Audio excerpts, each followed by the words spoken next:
warahmatullahi wabarakatuh. Selamat sore pemirsa Cipanas TV di mana saja berada. Selamat berjumpa kembali.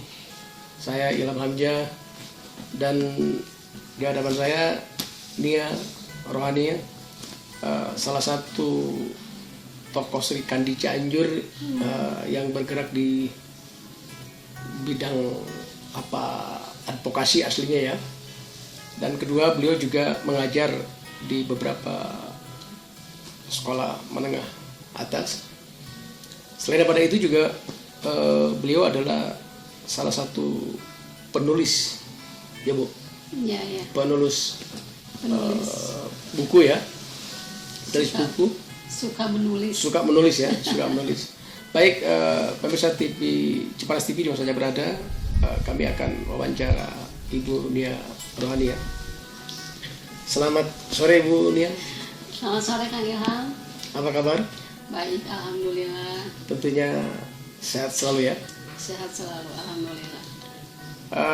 Pada saat pandemi berjalan di Kabupaten Cianjur ini, Ibu Nia selama ini sudah berapa buku yang diselesaikan dalam memiliki karya tulis? Cerita sedikit ya Kang ya. Jadi saya tuh hobi menulis puisi sih, terutama sejak SMP lah suka menulis. Tapi baru ketemu jalannya itu 2019. Seperti apa jalannya? Jalannya itu saya ketemu satu komunitas penulis. Gitu. Di situ komunitas penulis itu namanya Perwas, Perkumpulan Rumah Seni Asnur, yang menawarkan menulis puisi kepada guru-guru se-ASEAN waktu itu. Wah, pas saya baca, wah ini menarik juga gitu. Ya saya ikutlah. Jadi ikut mengirimkan puisi. Jadi di situ puisi 1000 guru se-ASEAN. Ditujukan kepada guru puisi itu? Ya, puisi itu hanya untuk guru-guru gitu. Dan 1000 guru se-ASEAN itu alhamdulillah mendapat penghargaan dari MURI. Nah dari situ ya ketemulah beberapa komunitas. Tahun berapa Bu mendapatkan penghargaan dari MURI? 2019 ya. Yang pertama apa sosok dari Sri Kandi Cianjur atau di Indonesia sudah pernah ada yang mendapatkan hadiah MURI? Sepertinya 1000 guru se-ASEAN baru ya. Baru yang dipelopori oleh Perkumpulan Seni Asnur itu.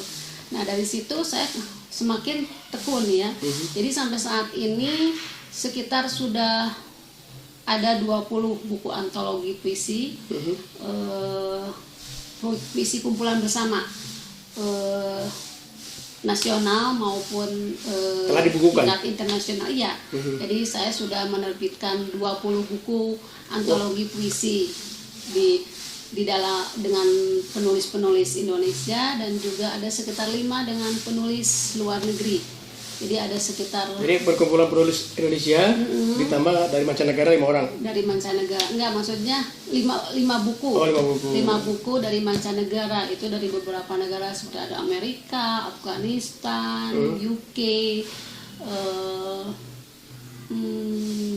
Bolivia, Spanyol, Italia, macam-macam. Siapa yang memiliki hubungan bisa koneksi keluar gitu ya. Keluar. Ya, saya ketemu dengan salah satu penulis namanya Rini Valentina. Jadi kalau dia itu sudah penulis Indonesia tapi yang sudah mendunia. Jadi dia sudah menerbitkan beberapa. Mungkin sebelumnya ibunya sering melancong ke beberapa negara gitu ya? Ya itu mah traveling aja. Traveling aja. Traveling aja.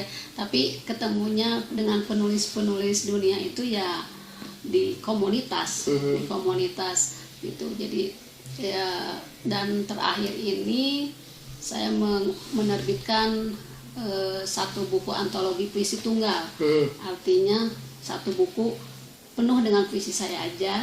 Kemudian ada 2 hasil karya pribadi ya. Hasil karya pribadi, dan alhamdulillah kemarin ikut festival literasi dan terpilih sebagai penulis inovator. Yang dipakai itu kaosnya ya? Ya. Bisa dibuka sedikit? Oh ya, festival promosi literasi ya, ini festival nasional literasi nasional. saya alhamdulillah terpilih sebagai penulis inovator ya karena buku tunggal saya yang berjudul Jiwa yang Juara pertama? Biasa. Hah? Juara pertama juga?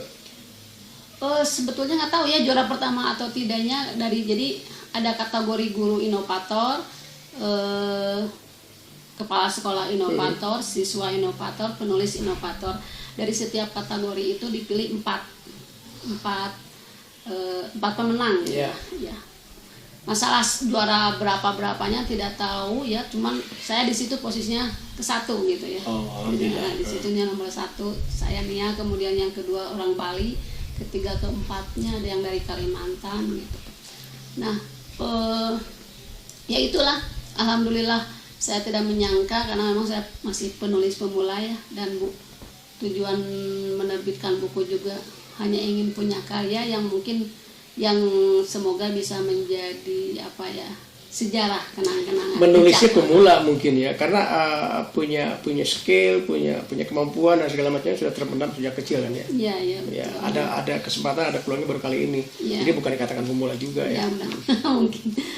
Saya mau tanya Bu, kenapa Ibu menulis puisi ditujukan kepada para guru-guru? Kira-kira referensinya apa? Mungkin ada tujuan. Yang mana ya Pak ya? Mungkin ya puisi itu ditujukan untuk para guru kan? Kalau yang untuk para guru itu yang puisi guru se-ASEAN. Nah, kalau yang Jiwa yang Mengangkasa puisi tunggal saya ini itu, global itu ya? Bukan, itu puisi tentang orang-orang dalam gangguan jiwa. Oh. Ya. Bisa diberikan sedikit penjelasannya? Ya, jadi Jiwa yang Mengangkasa itu halusinasi atau gimana? Ya, mencerminkan orang yang memang bisa terbang keluar gitu ya, mengangkasa. Angan-angan itu? Angan-angan atau realita? Ya, angan-angan saja. Okay. Angan-angan, halusinasi. Jadi di dalamnya itu sekitar ada 50 puisi tentang orang-orang dalam gangguan jiwa. Jadi pengalaman mereka pada saat sedang dalam gangguan jiwa gitu.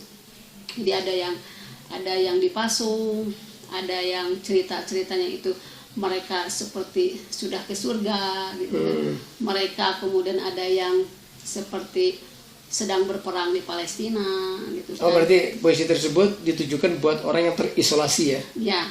Merasa dirinya terisolasi sehingga mereka memiliki angan-angan ya? Ya, betul. Okay. Tapi awalnya itu saya bikin Jiwa yang Mengangkasa ketika kita itu aktivis sosial melakukan kegiatan untuk menggalang dana bagi orang-orang dalam gangguan jiwa di salah satu yayasan rehabilitasi ODGJ gitu. Pemiliknya Ibu juga?